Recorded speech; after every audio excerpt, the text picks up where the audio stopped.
Kuatkan dan teguhkan hatimu. Jangan takut dan tawar hati, sebab Tuhan besertamu. Kuatkan dan teguhkan hatimu. Yesus Tuhan berjalan di depanmu, berikan kemenangan. Yesus Tuhan berjalan di depanmu, berikan kemenangan.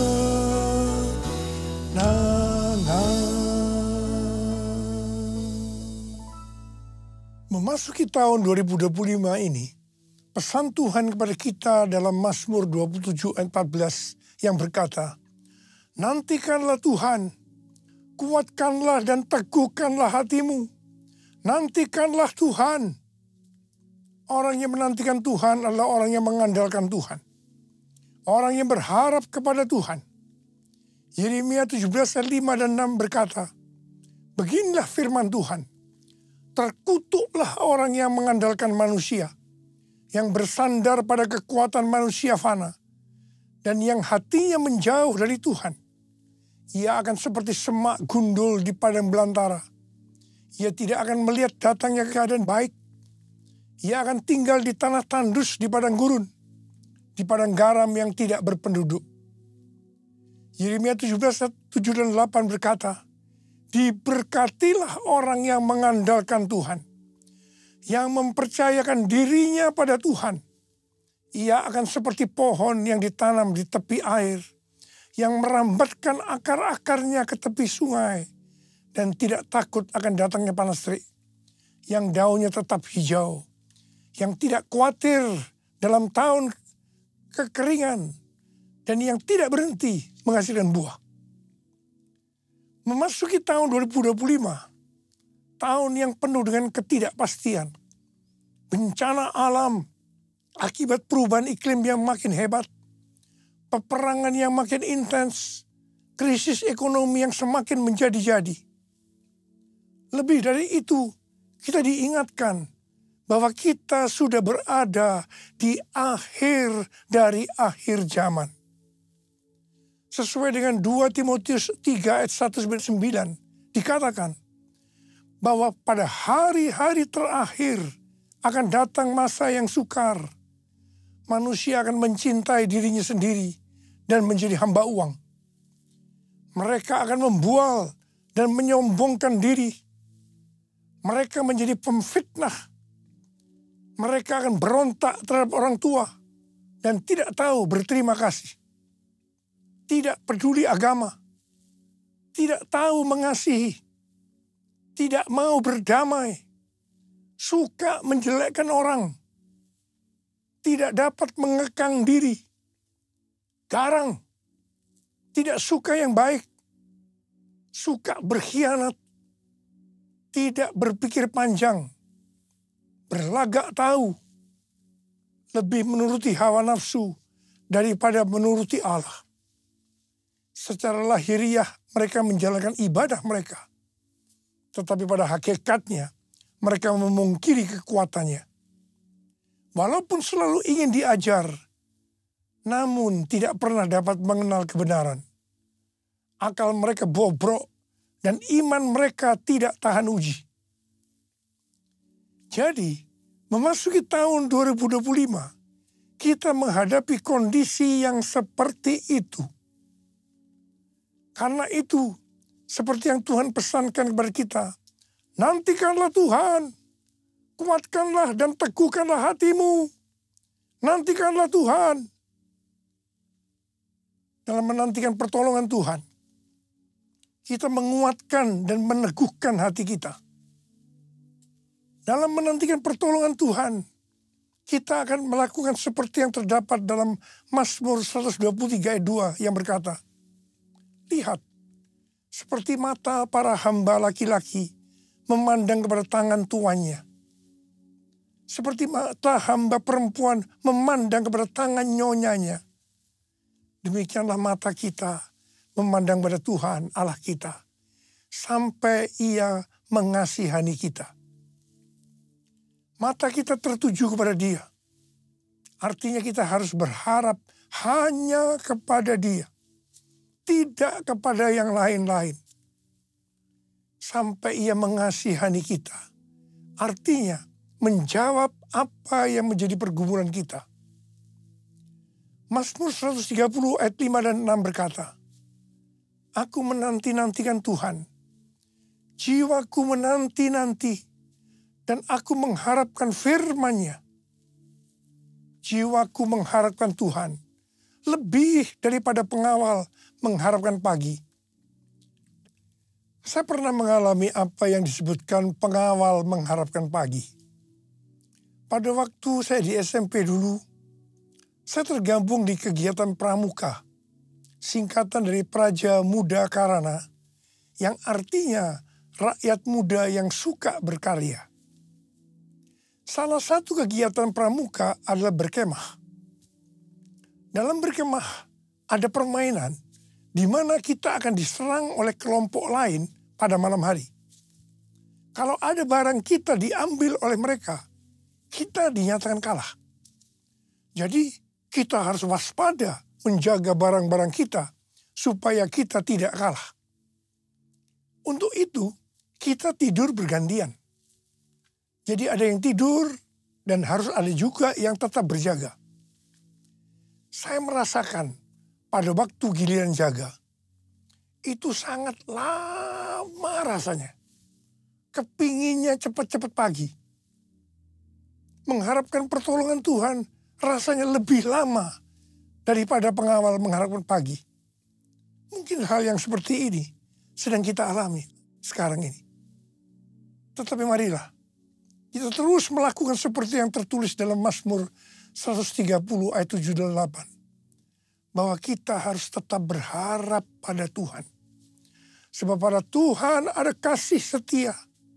Dan banyak sekali pembebasan dilakukannya. Dia akan membebaskan kita dari kesalahan kita. Allah yang bela, siapa lawan Dia?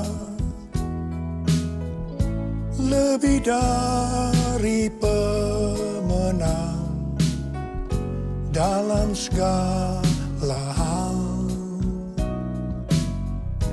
Ku pasti dapat, aku pasti dapat lakukan semua.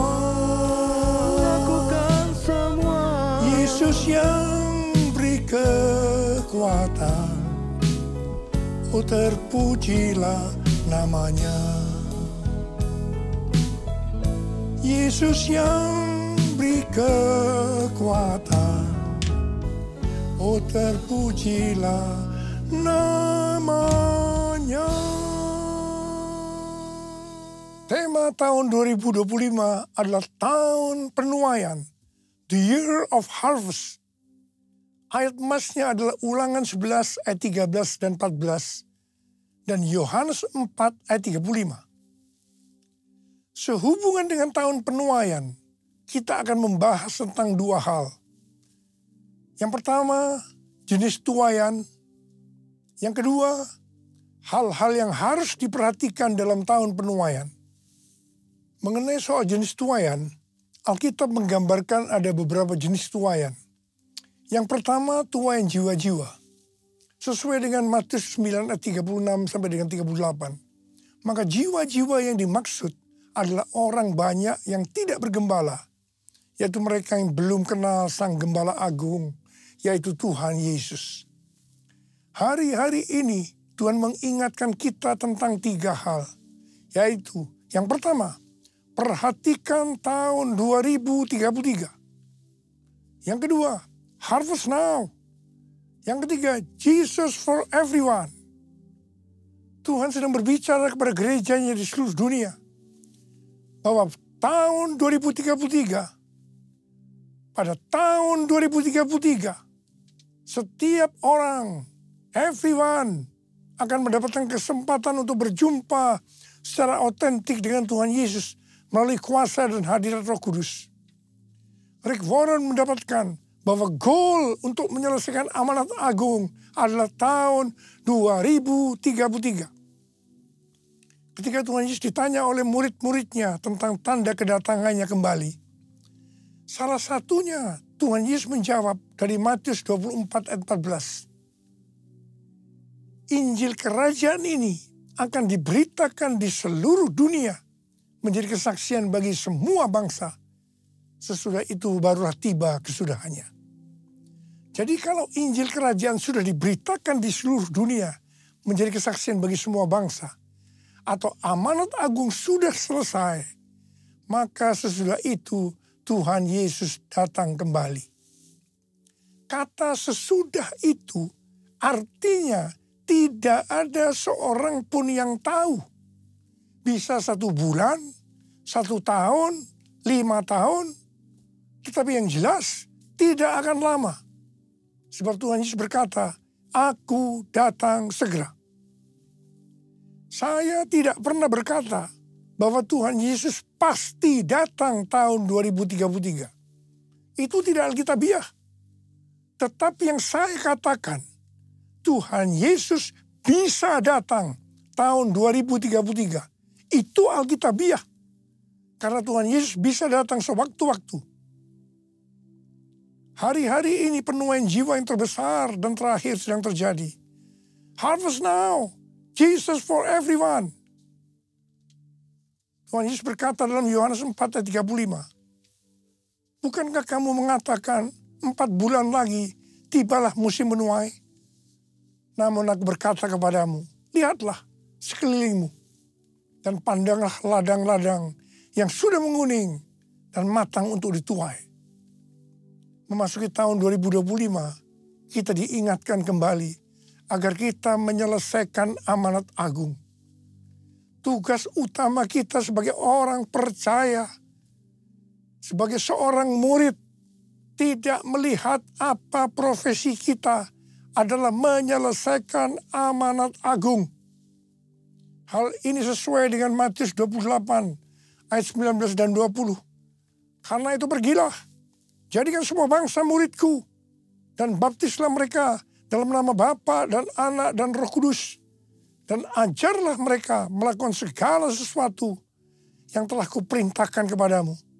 Ketahuilah, aku menyertai kamu senantiasa sampai akhir zaman.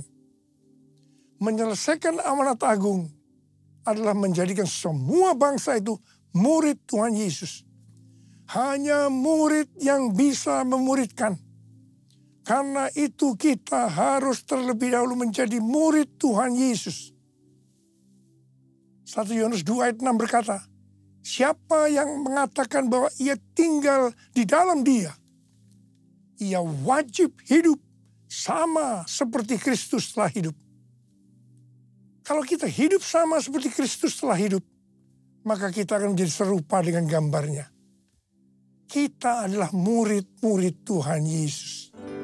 Jesus for everyone, Jesus for everyone, Jesus for everyone, Jesus for everyone, Jesus for everyone, Jesus for everyone, Jesus for everyone, Jesus for everyone.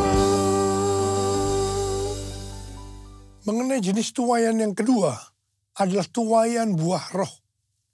Roma 7 ayat 4 berkata, sebab itu saudara-saudaraku, kamu juga telah mati terhadap hukum Taurat oleh tubuh Kristus, supaya kamu menjadi milik orang lain, yaitu milik Dia yang telah dibangkitkan dari antara orang mati, agar kita berbuah bagi Allah.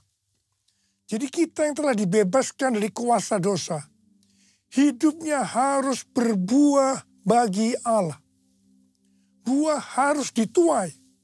Artinya harus menghasilkan tuaian buah roh.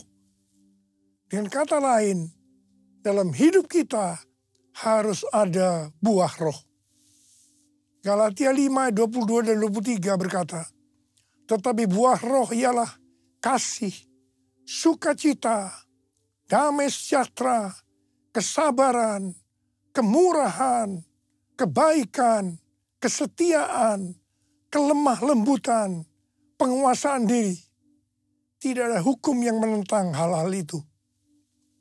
Salah satu aspek dari buah roh adalah kelemah lembutan, yang dapat diartikan juga sebagai kerendahan hati, humility. Kita semua harus rendah hati. Jangan sombong, jangan congkak. Karena Allah menentang orang congkak, tetapi mengasihani orang yang rendah hati. Ini dituliskan di 2 ayat, yaitu 1 Petrus 5 ayat 5 dan Yakobus 4 ayat 6. Ini berarti peringatan yang sangat serius dari Tuhan. Dalam Amsal 16 ayat 5 berkata, setiap orang yang tinggi hati menjijikkan bagi Tuhan, ia pasti tidak akan luput dari hukuman. Amsal 16 ayat 18 berkata, kecongkakan mendahului kehancuran, dan tinggi hati mendahului kejatuhan. Karena itu, saya mengingatkan kepada kita semua, jangan sombong, jangan congkak, jangan tinggi hati. Jenis tuaian yang ketiga adalah tuaian berkat.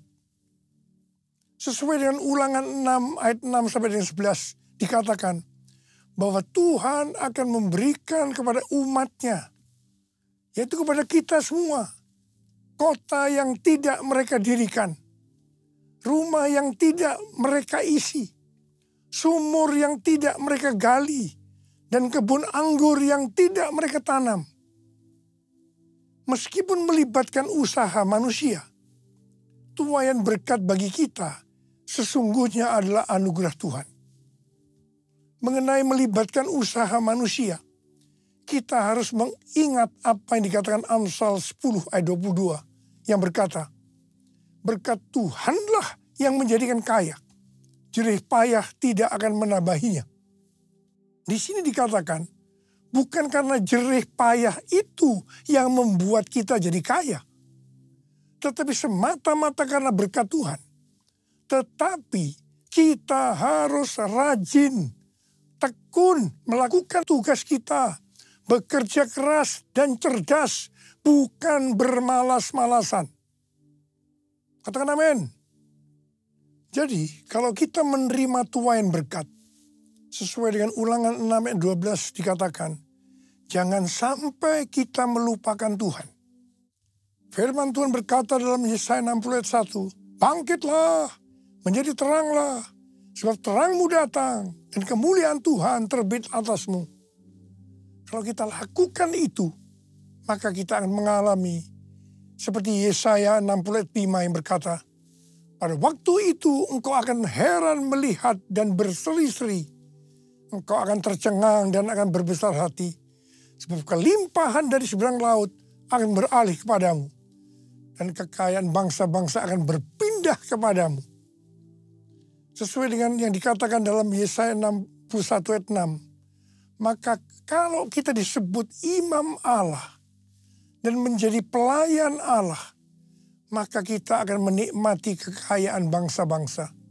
Dan akan memegahkan diri dengan segala harta benda mereka. Haleluya. Tuhan mengingatkan kita bahwa tuaian berkat yang diberikan kepada kita bukan hanya untuk pribadi kita, tetapi lebih dari itu untuk menyelesaikan amanat agung. Katakan amin. Jenis tuaian yang keempat adalah tuaian di bumi. Sesuai dengan Wahyu 14 ayat 18 sampai dengan 20. Bahwa di akhir zaman, malaikat Allah akan menuai di bumi dengan mengumpulkan orang fasik untuk penghukuman Allah. Dalam ayat-ayat ini dikatakan, seorang malaikat yang lain lagi datang dari Mesbah. Ia berkuasa atas api dan ia berseru dengan suara nyaring kepada malaikat yang memegang sabit tajam itu, katanya, ayunkanlah sabitmu yang tajam itu dan potonglah buah-buah pokok anggur di bumi, karena buahnya sudah masak. Lalu malaikat itu mengayunkan sabitnya ke atas bumi dan memotong buah pokok anggur di bumi dan melemparkannya ke dalam gilingan besar, yaitu murka Allah. Buah-buah anggur itu digiling di luar kota, dan dari gilingan itu mengalir darah. Tingginya sampai ke kekang kuda dan jauhnya 300 kilometer. Ada yang menafsirkan bahwa ini adalah perang Harmagedon. Hari-hari ini kita sedang melihat peperangan antara Israel melawan Hamas, Hizbullah, Houthi, Iran yang makin intens. Demikian juga perang antara Rusia dan Ukraina yang tensinya makin tinggi. Semua yang terjadi ini pada akhirnya akan menuju perang besar, yaitu perang Harmagedon. Mungkin itu juga yang dikatakan orang perang dunia ketiga. Penuaian jiwa akan berjalan paralel dengan goncangan-goncangan. Kuasanya dicurahkan, berkatnya dilimpahkan, penuaian besar sungguh terjadi.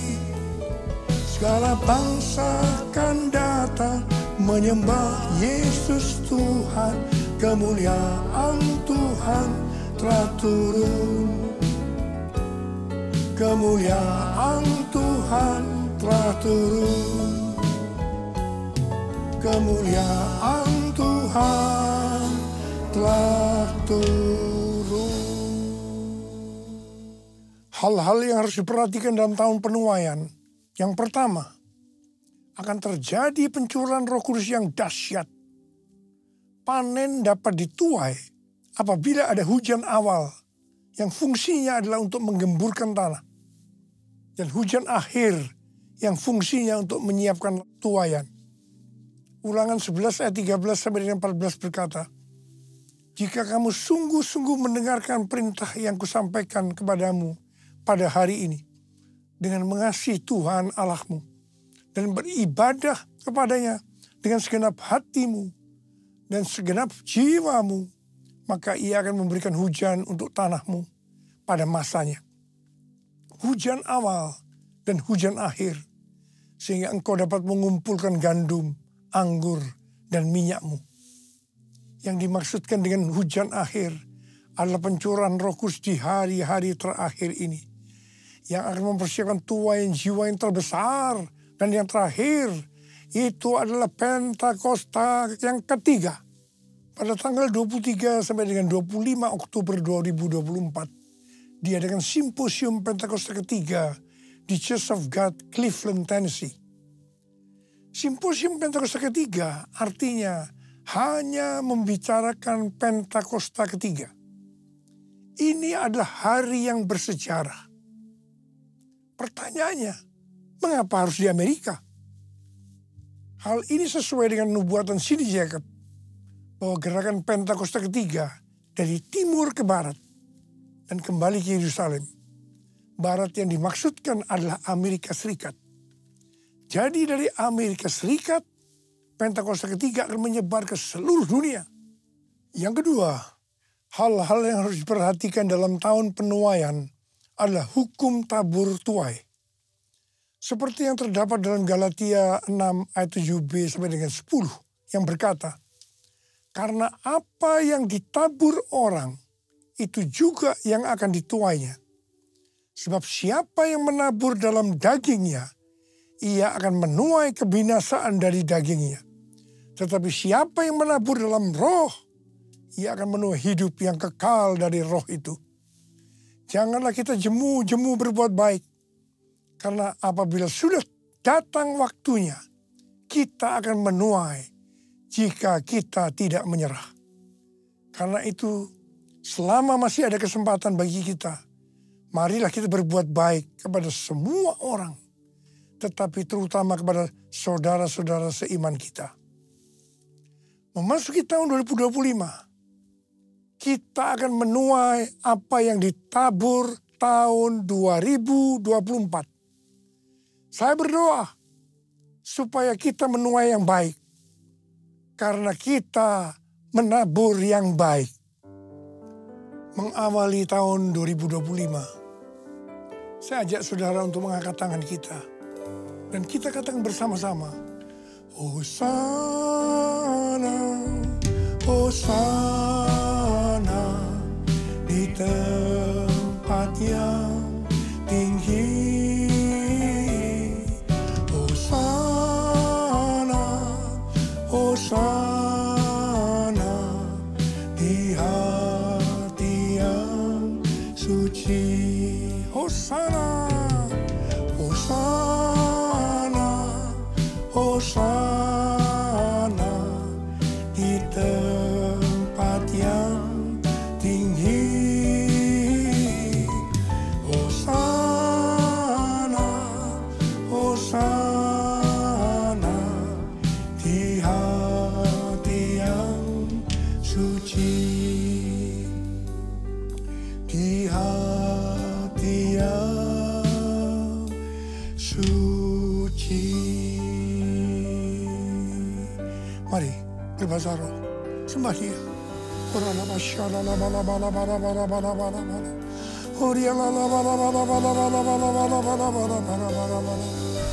Dia, sembah Dia, sembah Dia, sembah Dia, sembah Dia. Tuhan, kami berdoa buat anak-anak-Mu Tuhan, memasuki tahun 2025. Curahkan pengurapan-Mu pada kami semua Tuhan.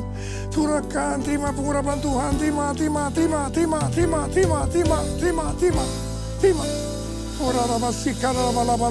kasih. Tuhan, kami berdoa, biarlah apa saja yang dikerjakan anak-anak-Mu tahun 2025, semuanya berhasil. Yang percaya, terima dengan berkata, amin. Kita akan masuk dalam perjamuan kudus. Kita akan mengingat ayat ini.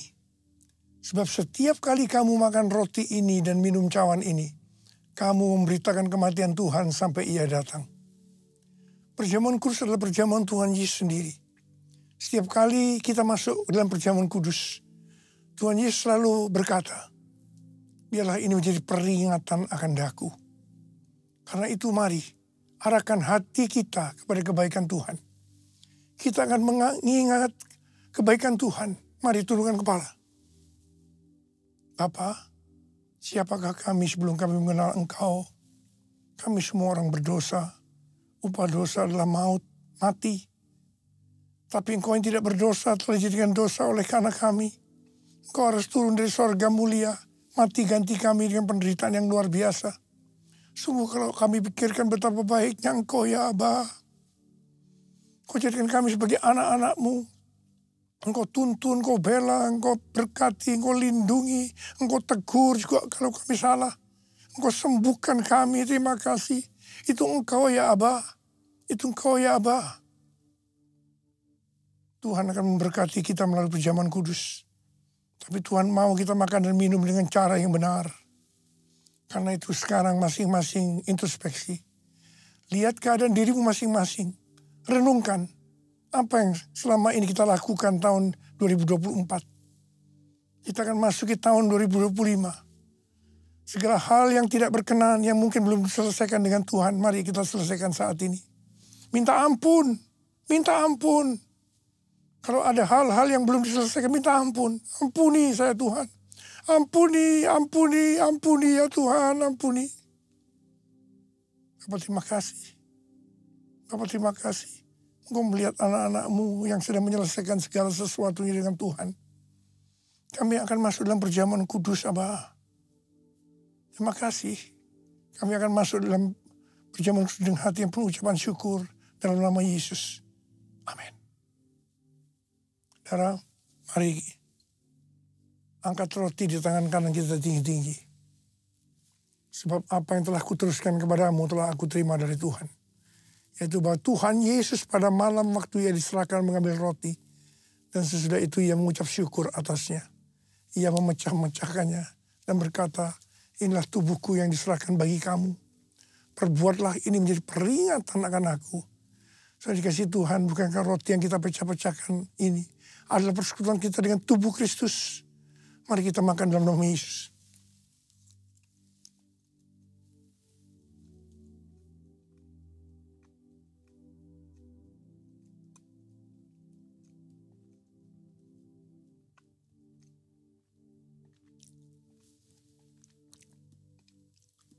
angkat cawan di tangan kanan kita tinggi-tinggi.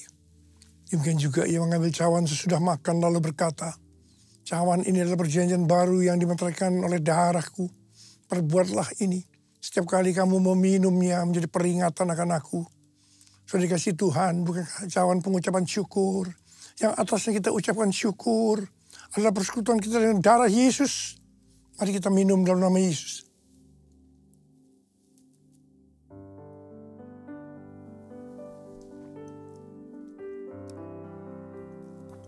Ucapan syukur dan terima kasih. Dengan suara, jangan diam. Tuhan terima kasih. Terima kasih ya Tuhan, terima kasih. Terima kasih ya Tuhan, terima kasih.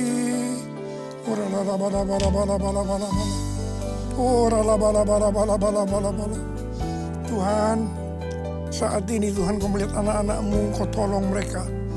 Saat ini kau sedang menyembuhkan yang sakit, sedang membebaskan yang terikat, menghibur yang susah, menguatkan yang lemah, memberikan pengharapan-pengharapan yang baru bagi yang datang dengan keadaan putus pengharapan.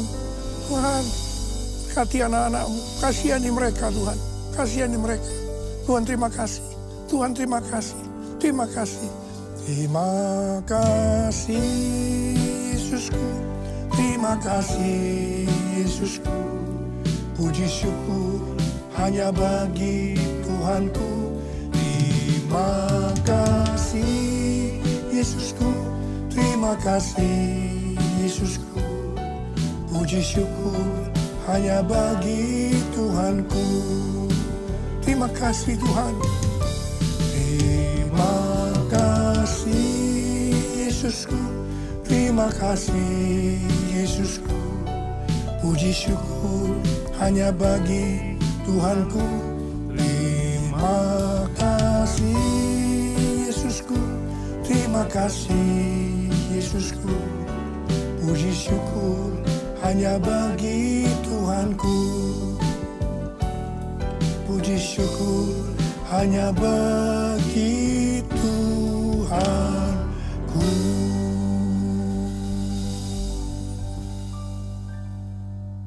Sekarang terimalah berkat Tuhan. Kasih karunia berlimpah-limpah daripada Allah Bapa dalam anak yang tunggal Yesus Kristus. Persekutuan yang manis dengan Roh Kudus menyertai kita semua mulai hari ini. Sampai Tuhan datang menjemput kita di awan-awan dan bahkan sampai selama-lamanya. Yang percaya bersama-sama katakan, amin. Selamat tahun baru 2025. Tahun penuaian. The year of harvest. Tuhan Yesus memberkati kita semua berlimpah, limpah, limpah. Amin.